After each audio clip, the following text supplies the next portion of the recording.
السلام علیکم ورحمۃ اللہ وبرکاتہ۔ اعوذ باللہ من الشیطان الرجیم، بسم اللہ الرحمن الرحیم۔ محترم حضرات، آج ہمارا عنوان ہے خلافت یا ملوکیت۔ خلافت کے معنی تو ظاہر ہیں، لیکن ملوکیت کا مطلب ہے بادشاہت۔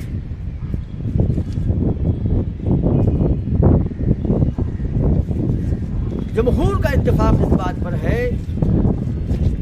بلکہ اکثریت کا اس پر اتفاق ہے کہ خلافت راشدہ یا خلافت تو خیر ثابت ہے ہی، لیکن ملوکیت کے بارے میں بعض لوگوں کا یہ خیال ہے کہ اسلام میں ملوکیت نہیں ہے، بادشاہت نہیں ہے، بلکہ نظام خلافت ہے، اور خلافت کے سوا تمام نظام سیاسیات اور نظام حکومت جو ہیں باطل ہیں۔ مولانا مودودی نے اپنی کتاب خلافت و ملوکیت میں ملوکیت یعنی بادشاہت کو منفی طور پر پیش کیا ہے اور خلافت کو مقدم قرار دیا ہے۔ تو خلافت کے مقدم ہونے کا منکر تو کوئی نہیں ہے، لیکن ملوکیت کے بارے میں تھوڑا بہت اختلاف ہے اور تھوڑی تفصیلات ہیں۔ مولانا مودودی نے اپنی کتاب خلافت و ملوکیت میں خلافت اور ملوکیت کے فرق کا جو چیپٹر قائم کیا ہے، یعنی خلافت و ملوکیت کا فرق، یہ ایک عنوان ہے، یہ ایک ٹاپک ہے، ایک سرخی ہے۔ اس میں موصوف نے یہ ثابت کرنے کی کوشش کی ہے کہ کس طریقے سے خلافت ملوکیت کی طرف رواں دواں ہوئی، ملوکیت جو ہے خلافت کے بعد کیسے شامل ہوئی اسلامی نظام کے اندر، اور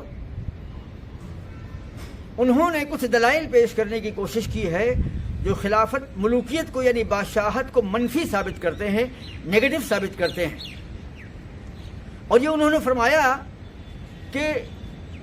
خلافت کے گزر جانے کے بعد یا خلافت راشدہ کے گزر جانے کے بعد جب بادشاہت کا ورود ہوا، بادشاہت کی آمد ہوئی، ملوکیت کا دور آیا، تو اسلامی معاشرے میں بگاڑ پیدا ہو گیا، اس میں نیگیٹیوٹی پیدا ہو گئی، اور پورا سماج، پورا معاشرہ اور نظام سیاست اور نظام حکومت اور انسانوں کے اندر میں خرابیاں پیدا ہو گئیں۔ یعنی ملوکیت کے آنے کو انہوں نے سبب قرار دیا ہے اسلامی نظام اور اسلامی معاشرے میں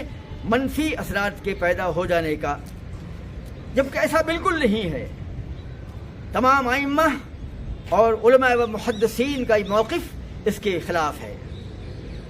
اس لیے کہ ملوکیت یا بادشاہت بجائے خود مذموم نہیں ہے،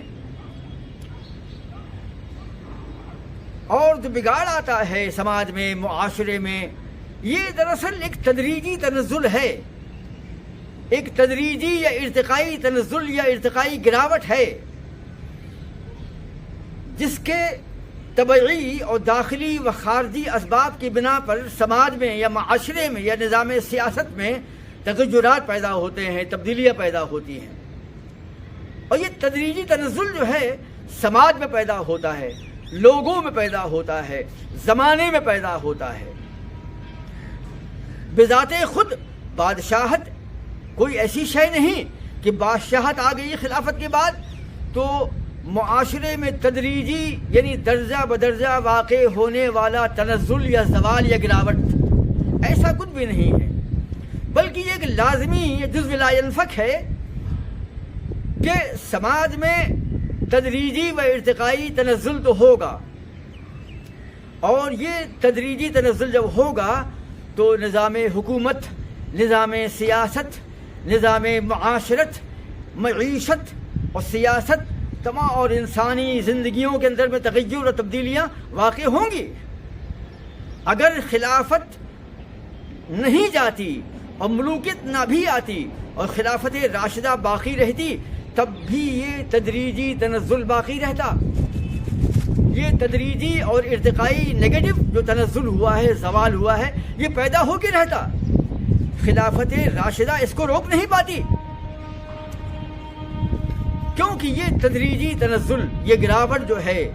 سیاسیات میں، معاشیات میں، معاشرت میں، معیشت میں، تمام زندگی کے دائروں میں یہ گراوٹ تو آنے والی، کوئی نظام جو ہے چاہے ملوکیت ہو چاہے خلافت ہو، اس تنزل کو،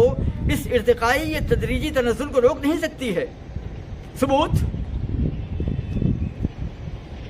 خلافت راشدہ کے دور کی برکات و حسنات کا منکر کون ہو سکتا ہے؟ کچھ اسباب ہیں جس کی بنا پر خلافت راشدہ جو ہے یہ مقدم ہے اور سب پر فائق ہے، اس لیے کہ خلافت جو ہے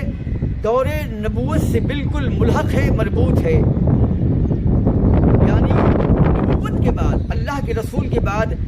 ملحق طور پر لگی ہوئی ہے خلافت، اور وہ ہے خلافت راشدہ۔ خلفائے راشدین کا وجود خود اپنے آپ میں ایک عظیم الشان سبب ہے خیریت کا، برکت کا اور نعمت کا۔ کوئی بھی ان کے وجود پر کوئی شک نہیں کر سکتا ہے، سوال نہیں اٹھا سکتا ہے۔ پھر کائنات کے سب سے عظیم الشان متقی اور ذمہ دار اور پرہیزگار گروہ انسانی صحابہ کا دور بھی اور ان کا وجود بھی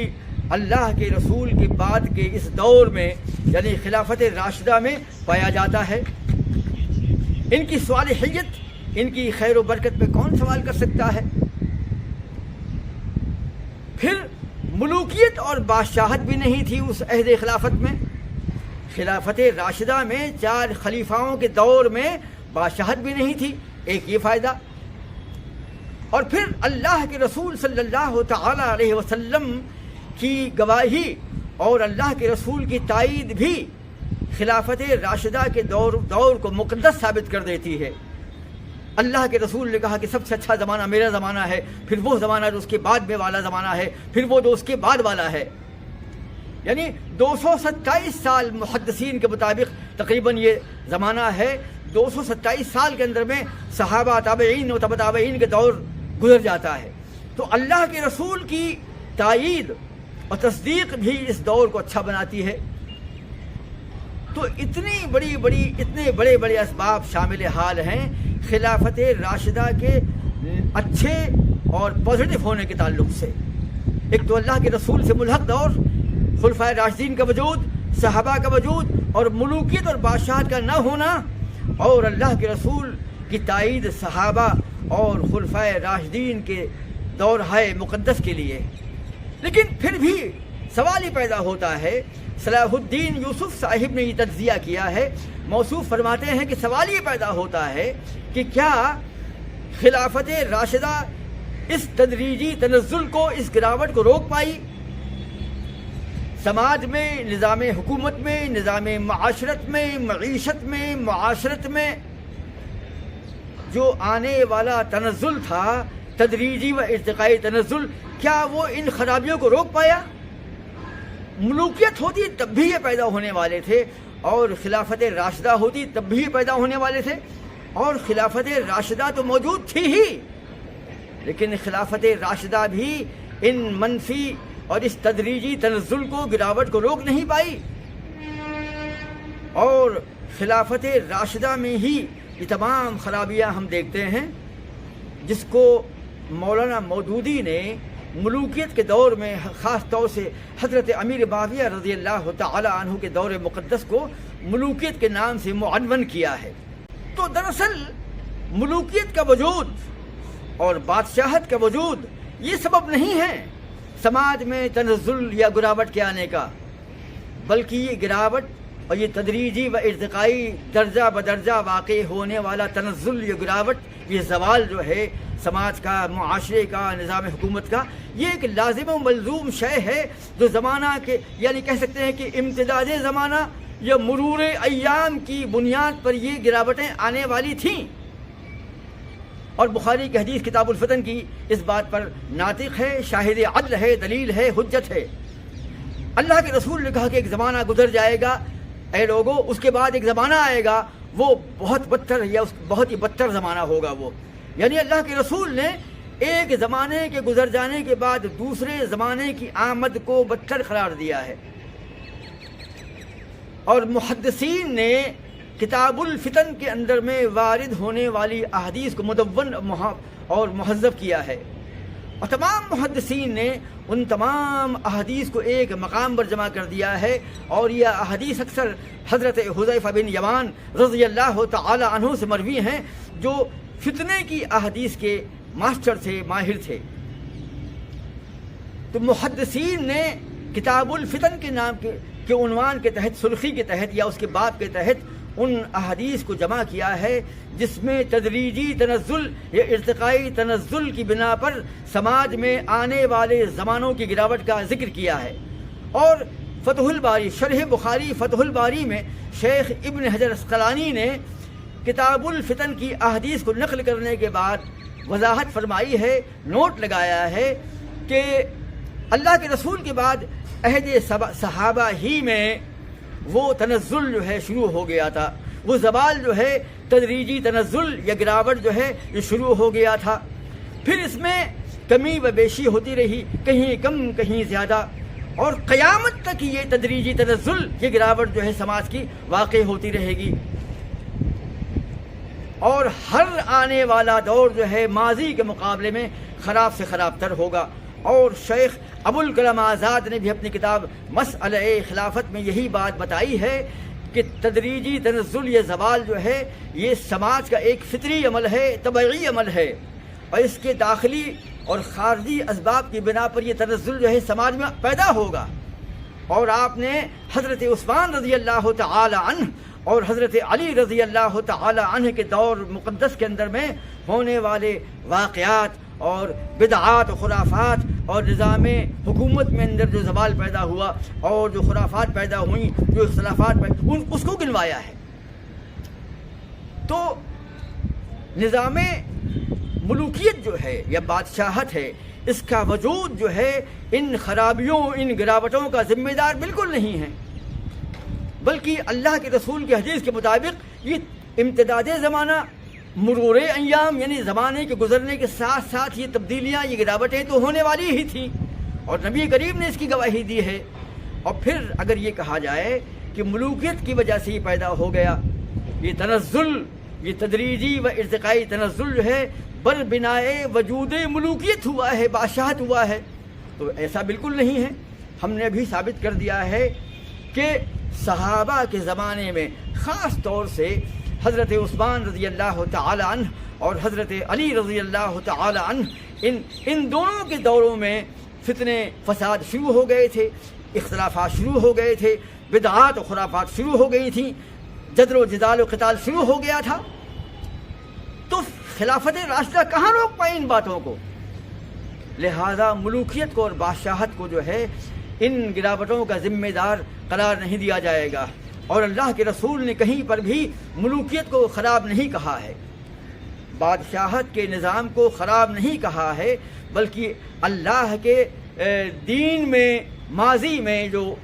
انبیاء علیہ السلام پیدا ہوئے ہیں، اس میں حضرت داؤد علیہ السلام بھی ملکن صالحن تھے، نیک بادشاہ تھے،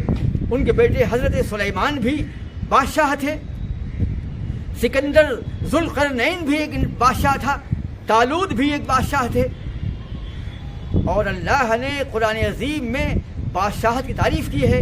کہ جب نیک اچھے بادشاہ جب داخل ہوتے ہیں بڑی بستیوں میں تو فتنہ و فساد نہیں پیدا کرتے ہیں۔ تو قرآن عظیم کے اندر میں بادشاہت کو اچھی صفات سے گنوایا گیا ہے، نہ کہ صفات مذمومہ کے ساتھ میں۔ بس اتنا ہے کہ اگر بادشاہ اچھا ہے اور لوگ اچھے ہیں تو اچھی ملوکیت ہے، اچھی بادشاہت ہے۔ اگر بادشاہ خراب ہے اور لوگ خراب ہیں تو خراب بادشاہت ہے، خراب ملوکیت ہے۔ جیسے خلافت میں اگر خلیفہ جو ہے کامیاب ہے تو اچھی خلافت ہے، خلیفہ ناکام ہے تو خراب خلافت ہے۔ ہاں، خلافت راشدہ البتہ صحیح ہے۔ یہ چاروں خلفاء کا دور جو ہے اللہ کے رسول کے بیان کے مطابق خلافت راشدہ کا یعنی صحیح خلافت کا حقدار ہے۔ یہ اور بات ہے کہ اس دور میں بھی خرابیاں پیدا ہوئیں، ارتقائی تنزل پیدا ہوا، تو یہ تنزل جو ہے صحابہ کا یا خلفائے راشدین کا پیدا کیا ہوا نہیں تھا، بلکہ کچھ ایسے سیاسی اور سیاسی وجوہات تھے جس کی بنا پر یہ حالات پیدا ہوئے، اور جب وہ حالات پیدا ہوئے تو وہ تمام واقعات بھی ہوئے۔ تو نظام خلافت یا نظام ملوکیت یا بادشاہت یہ ذمہ دار نہیں ہے۔ سماج میں خرابیاں پیدا ہوں گی، اور بخاری کی جو حدیث ابھی ہم نے بیان کی، جس کو بخاری کے اندر میں امام بخاری لائے ہیں، اور جس کی شرح جو ہے ابن حجر نے فتح الباری میں کی ہے، کہ ایک زمانہ آئے گا، نبی فرماتے ہیں علیہ السلام کہ ایک زمانہ گزرنے کے بعد میں دوسرا زمانہ اس سے بدتر ہوگا۔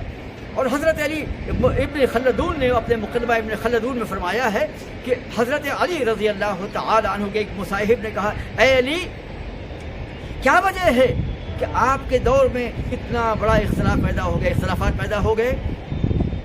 ابو بکر و عمر کے دور میں تو یہ اختلاف نہیں تھا۔ تو حضرت علی نے کیا فرمایا کہ حضرت ابو بکر و عمر کو ہم جیسے لوگ ملے تھے مصاحبت کے لیے، اور ہمیں تم جیسے لوگ ملے ہو، یعنی زمانے کی امتداد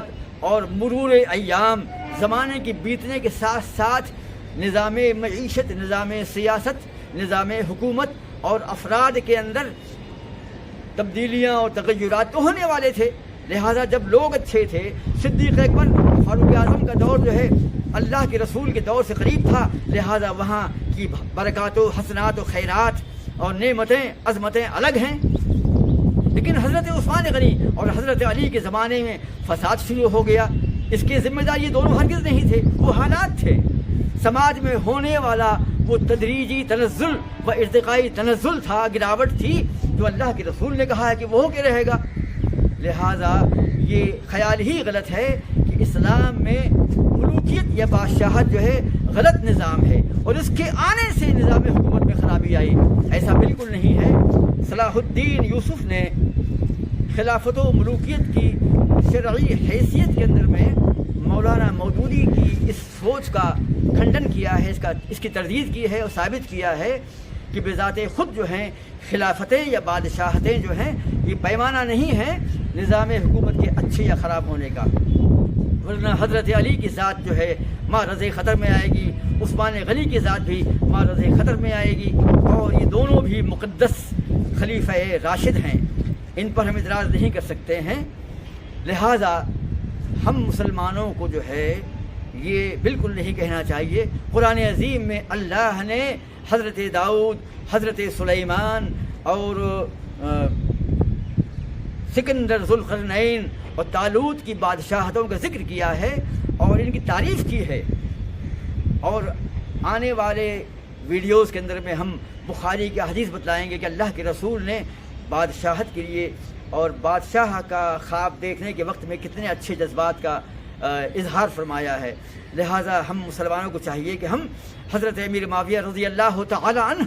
کے دور مقدس کو ملوکیت کے نام سے معنون کر کے نگیٹو پہلو تلاش نہ کریں، وہ بھی خلافت ہی تھی۔ ملوکیت کا اطلاق کر دیا گیا ہے ضمنی اور ذیلی طور پر، ورنہ بخاری کی وہ روایت ہے کہ خلفاء 12 ہوں گے، ہاں یہ حدیث ہے کہ خلیفہ 12 ہوں گے، اور غالباً ہشام بن عبد الملک تک جو ہے گنوایا بھی ہے محدثین نے کہ یہ 12 خلفاء ہیں، ان کو تو لفظ ملک بھی نہیں کہا گیا۔ حدیث ہے کہ اللہ کے رسول نے کہا کہ میرے بعد 12 خلفاء پے در پے ہوں گے، اور 12 خلفاء میں وہ ہشام بن عبد الملک غالباً جو ہے 12واں خلیفہ بن جاتا ہے، اور عمر بن عبدالعزیز، لوگ کہتے ہیں کہ اگر 5ویں خلیفہ راشد ہوتے تو عمر بن عبدالعزیز ہوتے،